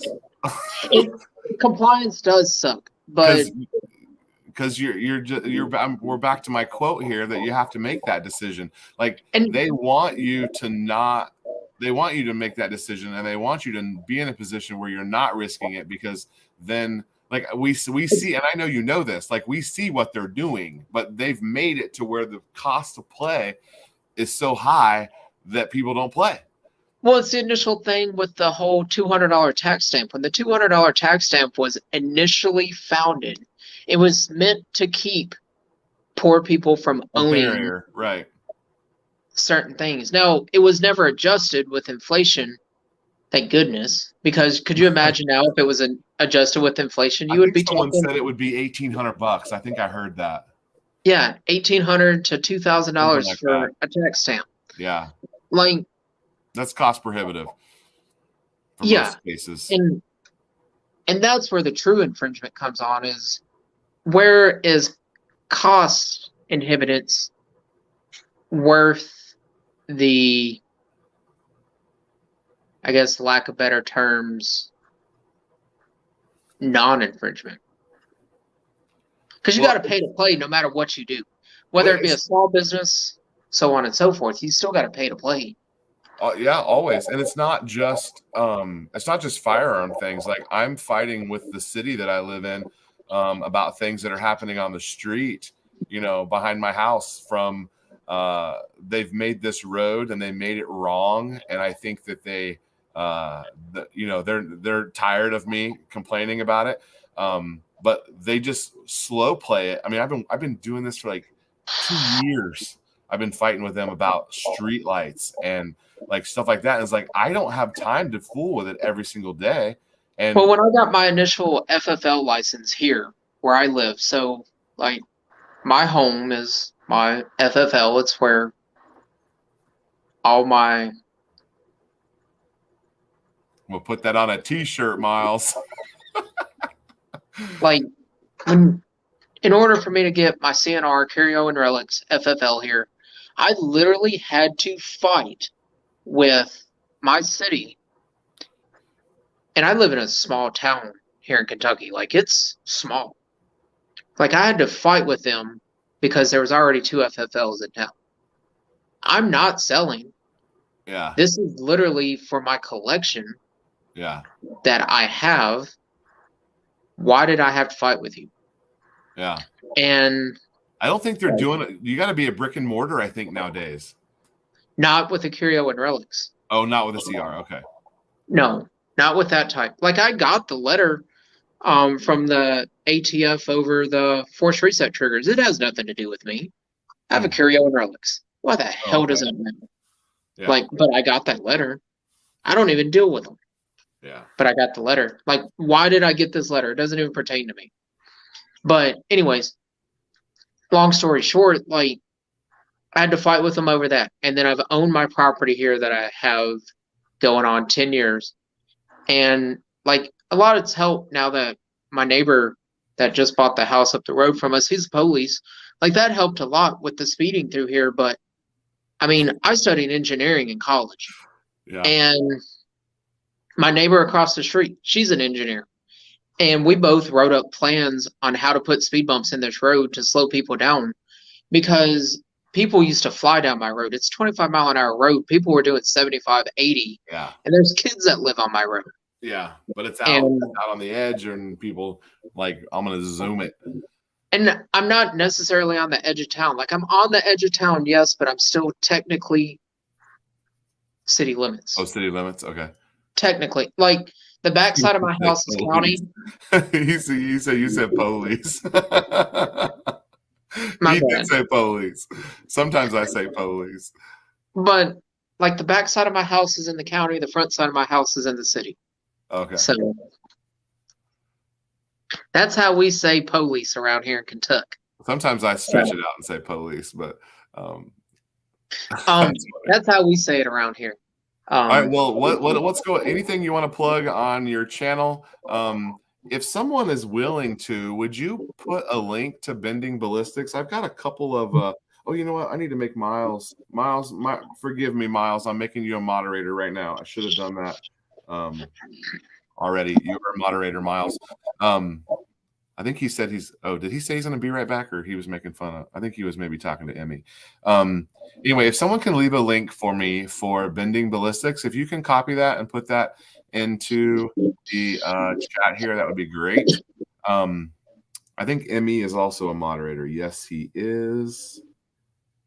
Hey, are you able to comment on this? no. No. I Okay. can private chat. I can make you a moderator too. I can private chat, but that's about it. Okay. So why don't you? We're going to try to get you a link here, and why don't you tell us what's going on with your channel here in the next little bit, and hopefully people will jump over and subscribe to you. How many subscribers you have, and what are you doing in your? I think I'm at 206. Let me check. I'm relatively small in retrospect. Can you still hear me? 206, yes, sir. Or I'm 204 now. I guess I lost 2 subscribers when I went on my tangent earlier. It is what it is. But do a lot of long range stuff. Post my rifle matches on there, things like that. My pistol matches, my 3-gun matches, PRS matches, so on and so forth. Breaking a couple world records this year because I want my name in a book. Is it going to be Guinness? Is it Guinness? What? Yeah. Okay. Yeah. I just want my name in a book. I don't care what book. I want my name in that book. Tell me what to do to help you. I will help you. Well, when I come to Texas to do the second one, I might need somewhere to stay. Well, I'm gonna come watch or whatever. Yeah, come on. Yeah. Well, we can camp out or something. Okay. But I doing a 3.4 mile shot for one of them, and then the other one is going to be 1201 with 22. 1201. Make sure it's like 1202. No, it's gonna be 1201 in like 1 inch. There you go. That's gonna be a standard IPSC at that distance, and the 3.4 will probably be the size of a barn with 6.5 Creed. So I've been practicing that one quite a bit. Oh, John's on here too. Dang, John. Hang on, John. I'm gonna hook you up too. John's gonna be a moderator as well. I think you have to be a moderator to post the link, John. That's why I'm doing that. Yeah, holy smokes is correct. That's a long ways. Yeah, so like I do get on my tangents, and I do think like my views are not always quite the best in retrospect to some people's on like some gun laws. Like I do understand that. Like some of my views are not entirely the best. Like when I talk about like mental health, like that's something that really needs to be talked about. Yeah. Because we've all struggled with mental health, whether it be on a personal level, on a deeper level, so on and so forth. We've all struggled with it. And like I'm all for mental health awareness. I mean, like I lost my mom when I was 18, so and then my high school sweetheart a week later. So like you talk about struggling. Yeah. Like it's hard times. That's rough. Like that's really rough. And like the 2 weeks that I didn't upload, it's because I was really struggling with like the shit going on in my life. Like that time of the year, like it sucks. So yeah, the best thing for me to do was to break away and pump the brakes. Yeah, I mean, and that's just one of the things. But I am all for gun rights. Like I'm all for like, I mean, I rock a LGBT pride on the side of my rifle because I'm all for like equal rights or human rights. So like it doesn't matter there, but I put you squarely in the libertarian category. I'm old school libertarian. Like not this new crap. This new libertarian crap is just crap. But it's a yeah. Yeah, I mean, it sucks. Like I've lost more family to things that should have never been lost to, i.e., cancer, things like that. Like, I think there's some big problems, and I want to help spread awareness of like it's okay to need help. Like, we're Yeah. all in this together. We all have life, and that's kind of my thing. That's why I do. That's why I'm doing these records with the rifles that I'm doing them with. To like, so all the proceeds that I'll gain from the Guinness of the 1201, I'm probably going to end up donating every bit of that, like every bit of it, because I don't care about the money. I don't need the money. I mean, realistically, I don't. I Yeah. would rather help somebody that needs help than anything like that. But we all do this for money. Like, Yeah. let's face reality. Like, we all don't put in energy and effort into something without some type of financial gain, no matter if it's monetary financial gain or similary financial gain. We all go to work for because we got bills. I'm the son of two entrepreneurs, and um, I have never really had a job in my life. I've been a small business owner since I was like 14 years old, Yeah, and and I'm there's trying to nothing do that wrong with with my it. daughter as well.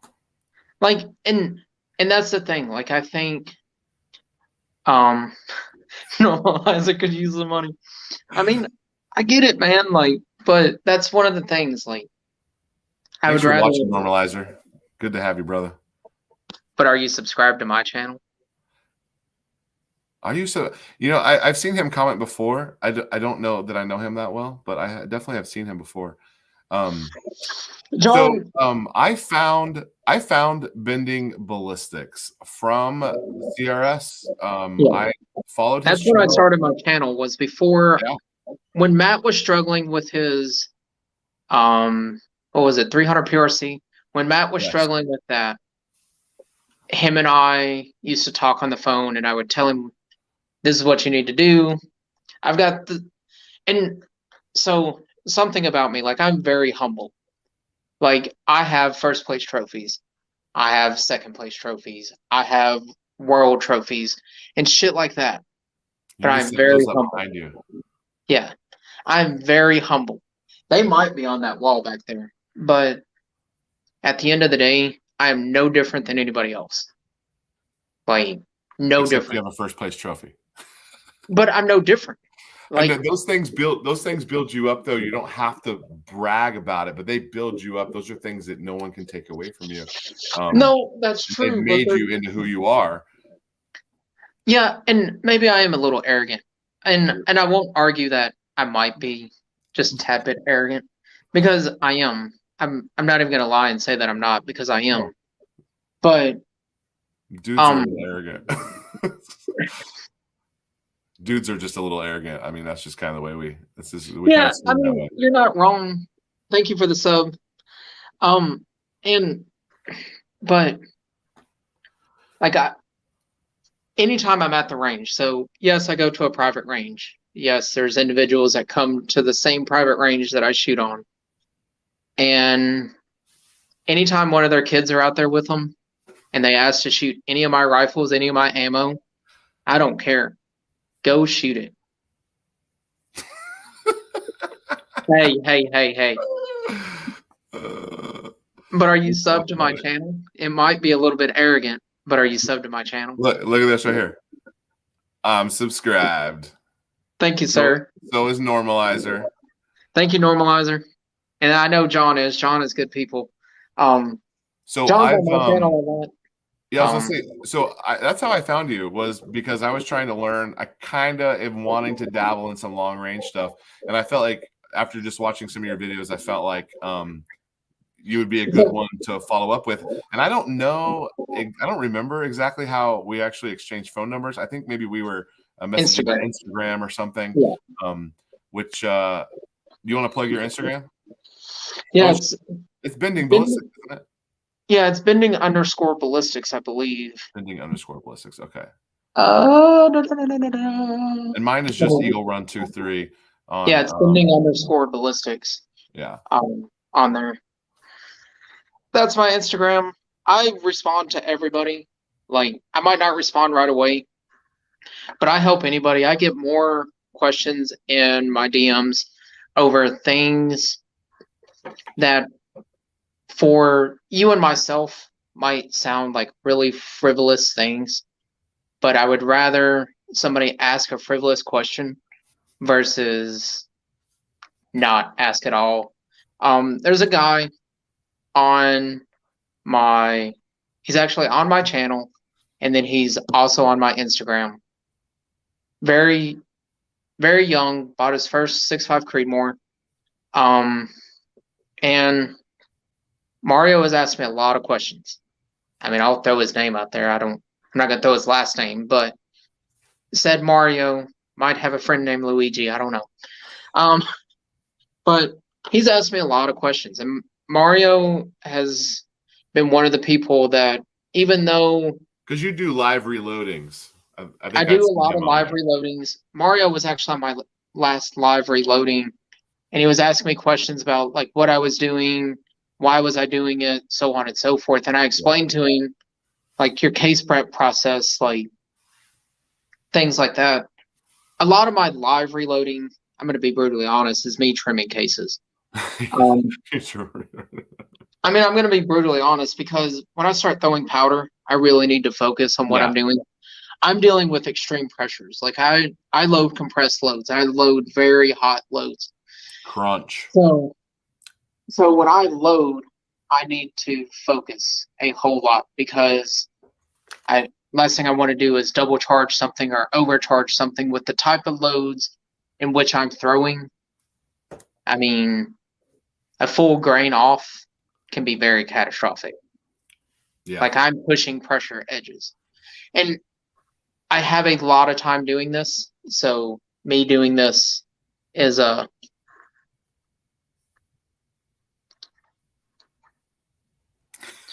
So when are we doing the Wisconsin to Kentucky to Texas?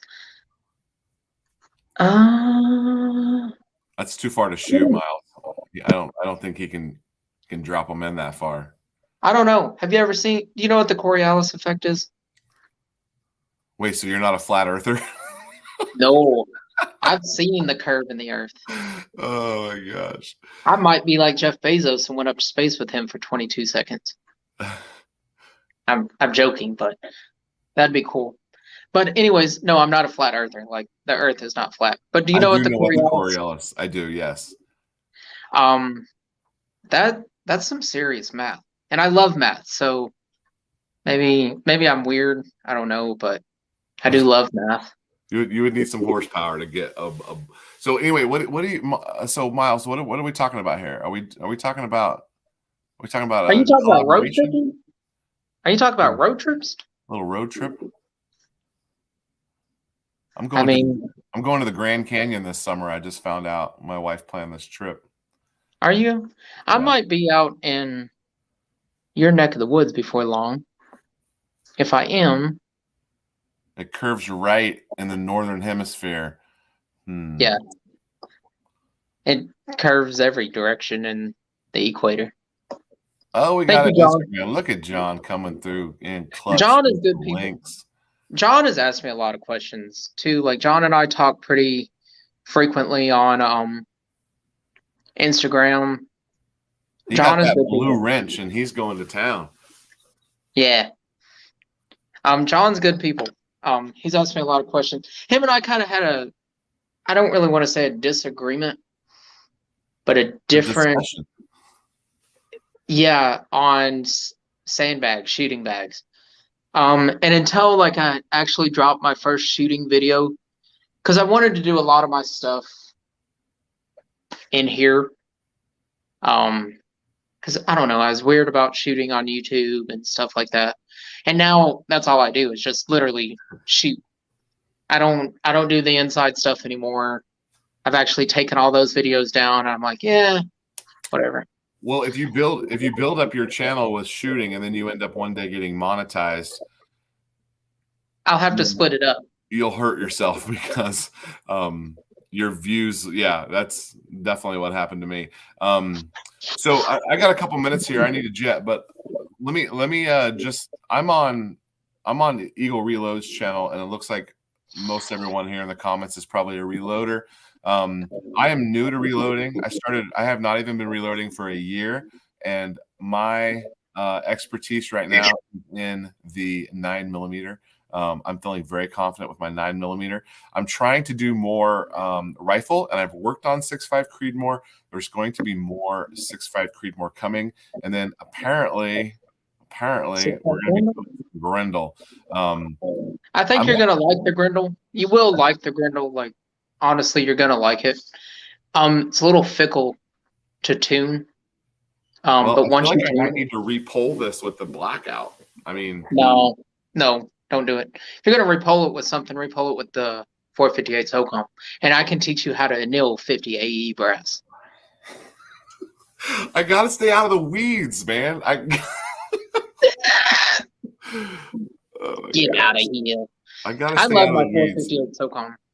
I will love the Grand Canyon. I love big canyons. We went to a canyon last. I'd be down for a meet and greet. Like I'd be down for that. Yeah, I Well, think like 4 people would come. It'd be me, you, and 2 other people. Well, in all seriousness, when I reach 1,000 subs, I'm going to give away a free match to somebody to come shoot a match with me. Come put me to shame. Show me how good of a shot you are. Because at 1,000, you heard it here, folks. Get him to 1,000, and then we're gonna do this. I will do this giveaway on here because there is a match at K&M down in Finger, Tennessee. That now I will cover your match, but you will be responsible for your transportation. Okay. There's a match. No airplanes. There's a match in Finger, Tennessee. Okay. Which is about 3 hours from me. It's called the K&M Gap and Grind. Okay. It is a pro and an amateur, unsponsored. Oh, so we could be your AM. Okay. And if the AM beats me, well, they beat me.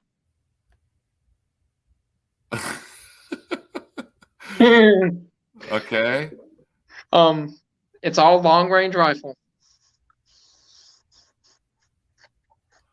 Wait, so went from 3 to 100, now 205. What's he talking about? My subs. Oh. Yeah, I'm at 205. So when I reach 1,000, I kind of have it would be a sub am. So be below. There's amateur and then there's below amateur. When I initially started with long range, my very first match, I told you this. I came in dead last. Yeah. I've got the rifle for the person to shoot. I have a rifle that they can shoot. What's so we can show up and shoot your ammo? Okay. They can run my rifle. Okay. Run my reloads. So we have to beat you on your own rifle. Hey, it's a gas rifle, so everybody should be able to shoot a gas rifle. Hey, don't go bowling with a guy who brings his own ball, and don't play pool with a guy who brings his own stick, and don't play ping pong with a guy who brings his own paddle, and don't shoot sub am. But you can shoot my firearms. I don't care. I'll let anybody shoot any of my firearms. But what's long range to me? I mean, here's a recap for you, Miles. What's long range to you? Because we might have a total different pistols. I'll also do a dueling tree with somebody at 500 yards once I reach 1,500. Anybody. I don't care who you are. And you can run whatever you brung. I've got the private range. You realize you don't make any money at 1,000 subs, right? I don't care. I really don't.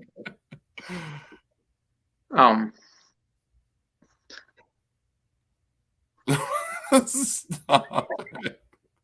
Oh my gosh, Miles. So, well, the rifle that I'll let somebody use is a 308. Everybody should be. I know the dope like 308 off the top of my head. So being able to tell somebody what to dial for dope on a 308 will be like that. So there's that advantage to that person. Because I will probably confuse myself and say that I'll tell you to dial your dope. And Miles, you are correct, but in general, what do you consider long range? But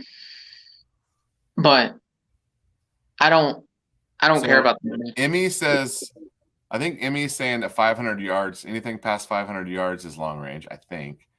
That's mid range. I don't, maybe that's not, he corrected and said 500 microns. So I think he's trolling us here. And then, I'm going to agree right here.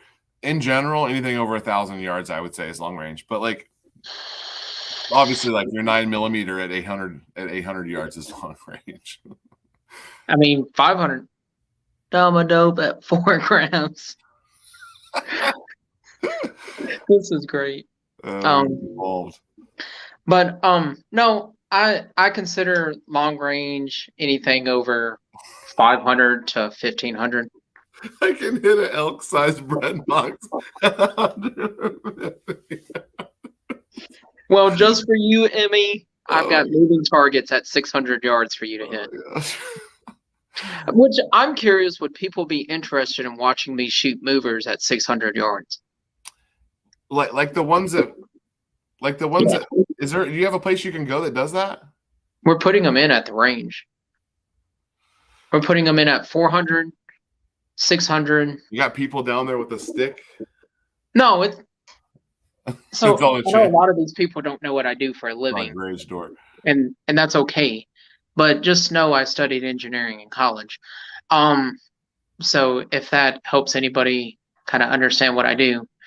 9mm at 150 is really fun though. Got me beat.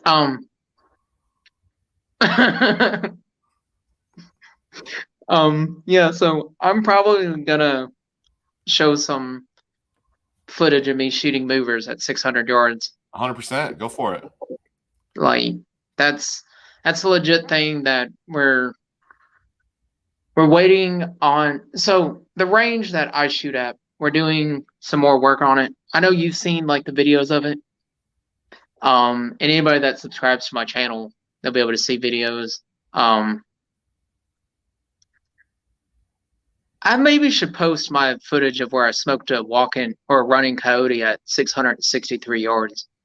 100% short. YouTube short. Where I smoked him. I hit him right in the rear rib cage, and you just watch him yelp, and then he runs off into the trees and falls over. So I didn't get like the graphic part, but you can see the first shot where I shot over his back, and then the next shot you can watch the trace complete impact. It's wild. I shot him with a 6-dasher. We need to talk about 6-dasher. All right, I've got a jet. My wife is texting me. I need to go. Let me tell you what I got to do. Our dryer is broken, and she can't turn the knob to start it. So every time I have to start the dryer until our new dryer gets here, I have to reach around the back and wiggle a wire to make the dryer. That might be a fire hazard, my friend. No, it's fine. But so one quick question. All my reloading components in the dryer, so it's fine. One quick question for you. Yeah. What do you think? When is your free time this summer? I run summer camps for a living. No. I know that. But do you have like an off week in the summer? No, I have 10 weeks to make all of my money. Okay. What about fall? Fall is potentially an option, and then you don't want to come here in the winter. I'm just telling you. Well, I don't like snow. I live in Texas. I know.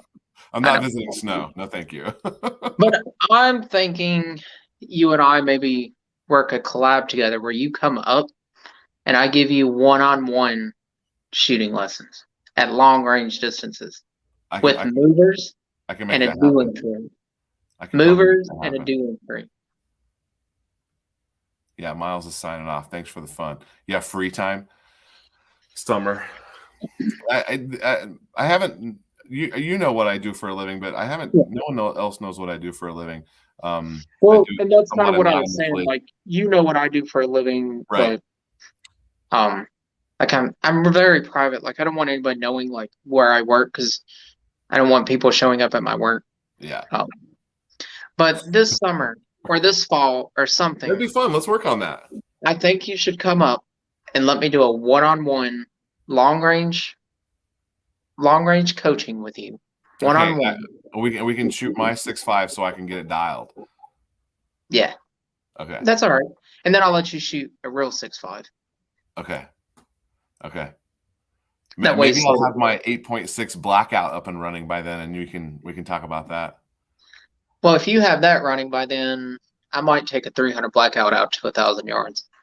Okay. If you have your 8.6 running, I will stretch a 10.5 300 blackout at 1,000 yards. How about that? I will do the 1,000 yards when you. We'll see if they have this stupid thing together. I'm waiting on this 8.6. All right, I got a jet. The messages are flying in here. Don't forget to like and subscribe, people. Like and subscribe. Leave your comments down below, and we will see you next time. Thank you guys so much for commenting. All right, man. We'll see you later. See ya. All right.